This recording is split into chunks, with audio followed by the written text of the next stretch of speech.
On September 7, 1996, at 11:15 p.m., Tupac Shakur, a 25-year-old American rapper, was fatally shot in a drive-by shooting in Las Vegas, Nevada. The shooting occurred when the car carrying Shakur was stopped at a red light at East Flamingo Road and Koval Lane. Shakur was struck by 4 rounds fired from a .40 caliber Glock, 2 in the chest, 1 in the arm, and 1 in the thigh. He died from his wounds 6 days later. On September 29, 2023, 27 years later, Dwayne Keith Davis was arrested after being indicted by a grand jury for the first-degree murder of Shakur.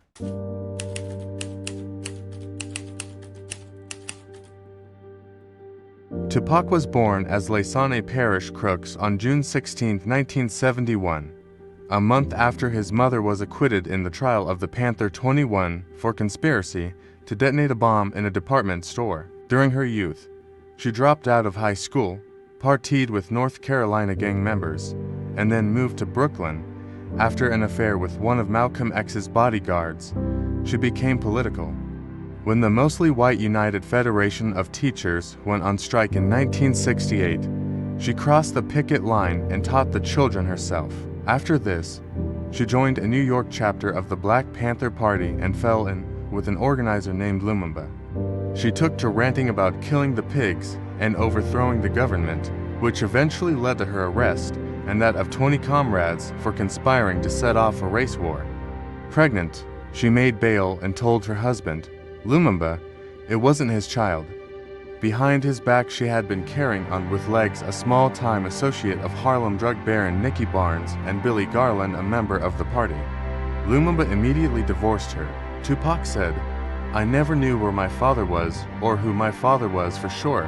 His godfather, Geronimo Pratt, was also a high-ranking Panther. His stepfather, Mutulu, was a drug dealer who, according to Tupac, was rarely present to give him the discipline he needed.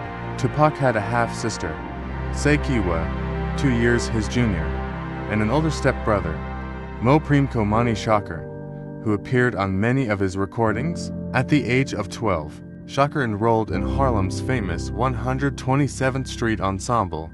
His first major role with this acting troupe was as Travis in A Raisin in the Sun. In 1986, Tupac's mother brought him and his sister to live in Baltimore, Maryland. The Shakurs lived on Greenmount Avenue in East Baltimore. There, Tupac was disliked because of his looks, name, and lack of trendy clothing. He attended Roland Park Middle School, then spent his freshman year at Paul Laurence Dunbar High. For his sophomore year, Tupac was accepted to the Baltimore School for the Arts. He enjoyed his classes there, studying theater, ballet, and other arts. It was during this time that Tupac became close friends with another student named Jada Pinkett. Even at this young age, Tupac was outspoken on the subject of racial equality. His teachers remembered him as being a very gifted student. He was an avid reader, delving into books on Eastern religions and even entire encyclopedia sets. Hiding his love of literature from his peers, he gained the respect of his peers by acting like a tough guy. Tupac composed his first rap in Baltimore under the name MC New York. The song was about gun control and was inspired by the fatal shooting of one of his close friends. From childhood, everyone called him the Black Prince. For misbehaving, he had to read an entire edition of the New York Times, but she had no answer when he asked about his daddy. She just told me, I don't know who your daddy is. It wasn't like she was a slut or nothing. It was just some rough times. When he was 2, his sister, Sekiwa, was born. This child's father, Mutulu, was a Black Panther who, a few months before her birth, had been sentenced to 60 years for a fatal armored car robbery. With Mutulu away, the family experienced hard times. No matter where they moved, the Bronx, Harlem, homeless shelters, Tupac was distressed. I remember crying all the time. My major thing growing up was I couldn't fit in. Because I was from everywhere. I didn't have no buddies that I grew up with.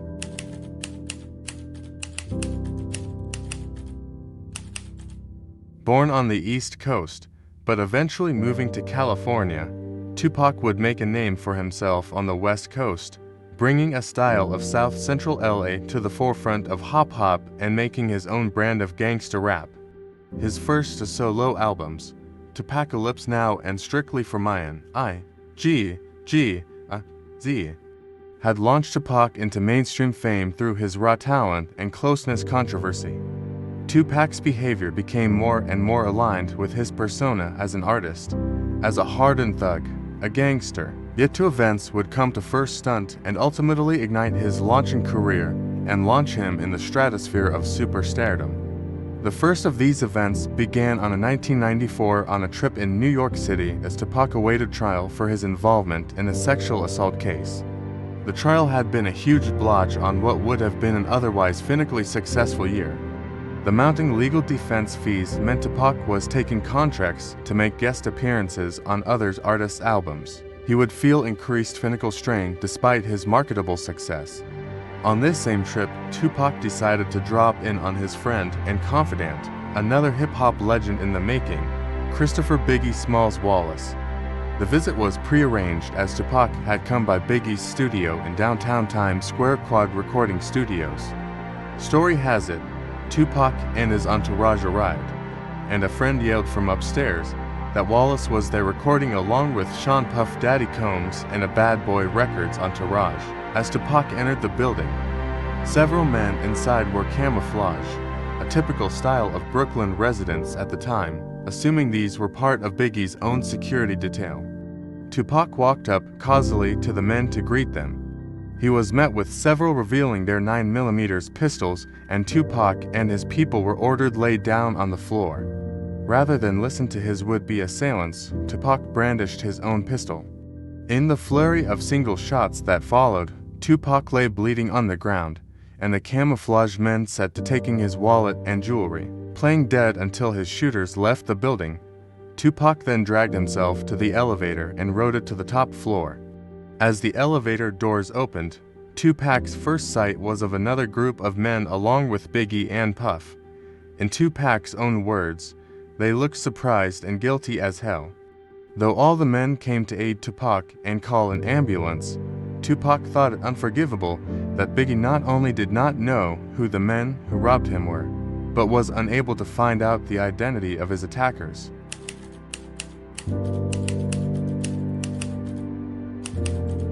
A childhood friend of Tupac would say of his time in jail, it was a terrible experience for him to be captive in a horrific situation, with guards threatening to kill him, inmates threatening to kill him.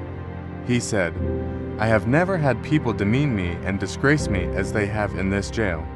It was in these circumstances that Tupac came to the attention of Suge Knight and Death Row Records. Tupac had met Suge before. The producer was a great admirer of the young rapper. Suge was always eager to work with Tupac in the hopes that one day he might pry him from his own contract and bring him into Death Row, as he had done with the likes of Dr. Dre and Snoop Dogg. Tupac's seminal album Me Against the World would reach No. 1 in the charts while Tupac still was incarcerated. The smashing reviews and sales could hardly be celebrated, as even these proceeds were not enough to cancel his legal debt. With these fees still unpaid and bonds set, Tupac had to mortgage his mother's house to help fund these expenses. By 1995, at Tupac's own request, an appeal for help was sent directly to Suge Knight. He was informed that Tupac was broke and needed help to save his mother's home. Suge, sensing an opportunity for leverage, immediately responded by providing Tupac's mother with $15,000. Far from charity, the mogul knew he had the prolific talent right where he wanted him. Suge sent $15,000 and put it on his books. Reggie Wright Jr., Death Row's head of security, recalled, "What was known within the music community at this time, that Death Row, was that Suge Knight was one of the most notorious businessmen and moguls in the music industry. Suge always looked to have power over his business and talent. Being in debt was akin to a stranglehold. Rather than reflect on the seriousness of the situation and debt he was in, Tupac was overjoyed at first. He even requested that Suge come out to visit if he was able to. With over 26,000 miles between Los Angeles and upstate New York, where Tupac was being held, there could hardly be a greater distance between 2 points in the U.S. Suge made the coast-to-coast trip several times. During these visits, there is no record of what was said between Tupac and Suge Knight. But after one visit, another notorious moment in hip-hop history occurred. This visit in the summer of 1995 had come right on the eve of the Source's second annual hip-hop awards.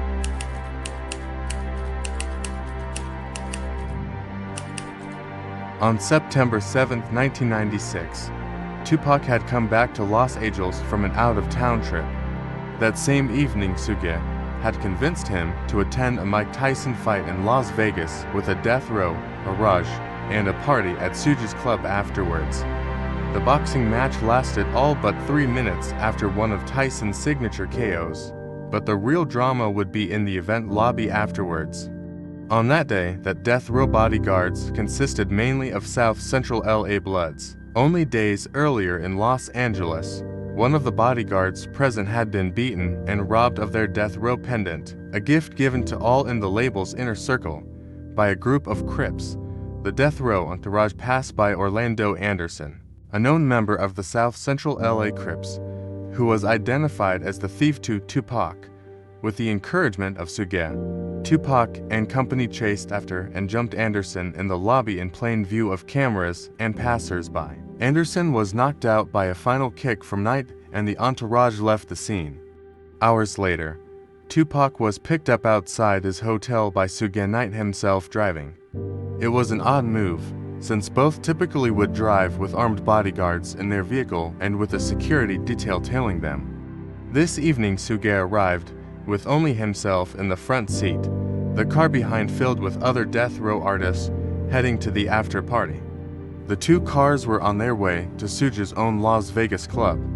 At a red light on a bustling Las Vegas strip, a white car pulled up alongside Tupac and Knight, and a man pulled out a .40 caliber Glock handgun and fired 13 rounds into the car. 4 of those shots hit Tupac in the chest, another grazing Suge across his forehead. The car sped away, leaving Tupac hunched over in his seat. After being rushed to the hospital and sedated in a critical condition, Tupac would undergo a series of intensive surgeries to treat his wounds. Despite these attempts to save his life, he would die several days later on September 13, 1996. Tupac's death is one of the most high-profile murder cases in the U.S. today, and remains largely unsolved. The adoption of his gangster rap persona is often blamed for his demise, yet his death is shrouded in conspiracy. Theories of who killed Tupac range from the man he assaulted on the night, Orlando Anderson, to a contract hit paid for by Biggie Smalls. Even Suge Knight has come under suspicion, with letters from that time revealing Suge had known about Tupac's desire to leave death row. Tupac's violent death would be one of the most sensational stories of the industry at the time and change the course of hip-hop during the 1990s. His superstardom would take on a mythical proportion after his death, and his last album, The Don Killuminati, The 7-Day Theory, finished just days before his murder, debuted at number 1 on the charts. This would be one of Death Row Records' last hit albums, as legal and street trouble soon began to overtake Suge Knight. The man charged with murder in the 1996 killing of Tupac Shakur knew the gravity of his arrested in the 29th of September 2023 near his home on the outskirts of Las Vegas, according to police body camera footage released. "So, what they got you for, man?" an officer asks Dwayne Kefty Davis. Biggest case in Las Vegas history, Davis says, recounting the date that Shakur was gunned down, September 7, 1996. Police and prosecutors allege Davis was the mastermind behind the drive-by shooting near the Las Vegas Strip that killed Shakur at the age of 25. Now, more than 27 years later, Davis was handcuffed around the wrists and in ankle shackles in the backseat of Las Vegas police car headed toward a county jail, where he remains held without bond. "I ain't worried," Davis told the officer. "I ain't did expletive." The police videos, totaling more than an hour of footage, show Davis arrested around sunrise on September 29th while walking in his otherwise quiet neighborhood. "Hey, Kef, Metro Police," an officer said. "Come over here." Davis, holding a water bottle, cooperated as he was patted down and handcuffed next to an unmarked police vehicle. The 60-year-old had been a long-known suspect in the case. He publicly admitted his role in the killing in interviews ahead of his 2019 tell-all memoir, Compton Street Legend. His arrest came 2 months after police raided his home, renewing interest in one of hip-hop's most enduring mysteries. Authorities say Shakur's killing stemmed from a rivalry and competition for dominance in a musical genre that, at the time, was dubbed gangsta rap.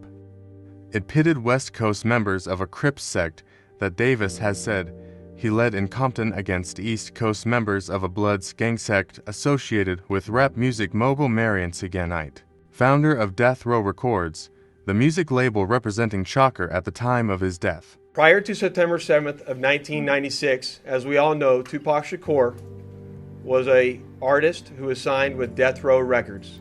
And that Death Row Records and its CEO, Marion Suge Knight, were closely affiliated with the Mob Piru criminal street gangs, and that they had an ongoing feud with the Southside Compton Crips.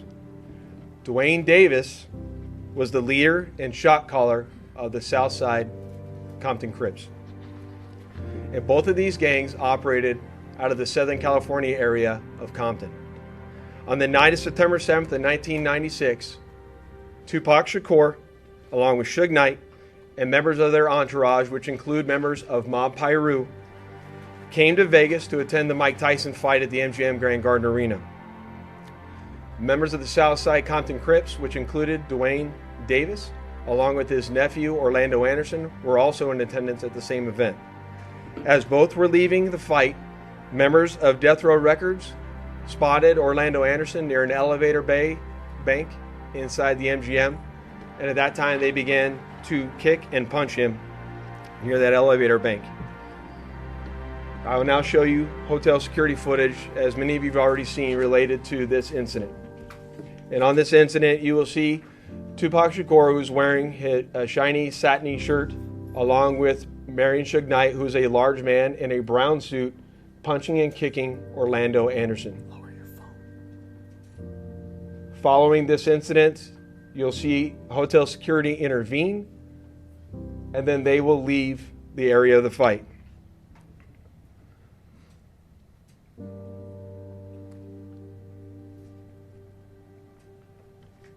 Little did anyone know that it is this incident right here that would ultimately lead to the retaliatory shooting and death of Tupac Shakur. Following this incident, Tupac and Suge Knight both left the MGM to make their way to a post-fight party, which was to occur at a local nightclub. At the same time, word had spread amongst members of the Southside Compton Crips of what had occurred inside the MGM, and then that's when Dwayne Davis began to devise a plan to obtain a firearm and retaliate against Suge Knight and Mr. Shakur for what occurred inside the hotel against Mr. Anderson. After Davis obtained a gun, he entered into a white Cadillac along with Terrence Brown, DeAndre Smith, and Orlando Anderson. Based on our investigation, this is where we know they were seated. At some point in time, as they were in the white Cadillac, Mr. Davis took the gun that he had obtained and provided it to the passengers in the rear seat of the vehicle. As they were driving west on Flamingo Road near Koval, they located the black BMW, which was driven by Suge Knight, and in the passenger seat was Tupac Shakur. And as they turned around, they pulled up near the passenger side of that vehicle and immediately began shooting at Mr. Knight and Mr. Shakur. Following that shooting, the white Cadillac fled the area southbound on Koval, and after our officers arrived on scene, Tupac was later transported to the University Medical Center, where he was treated medically and died approximately 6 days later on September 13th.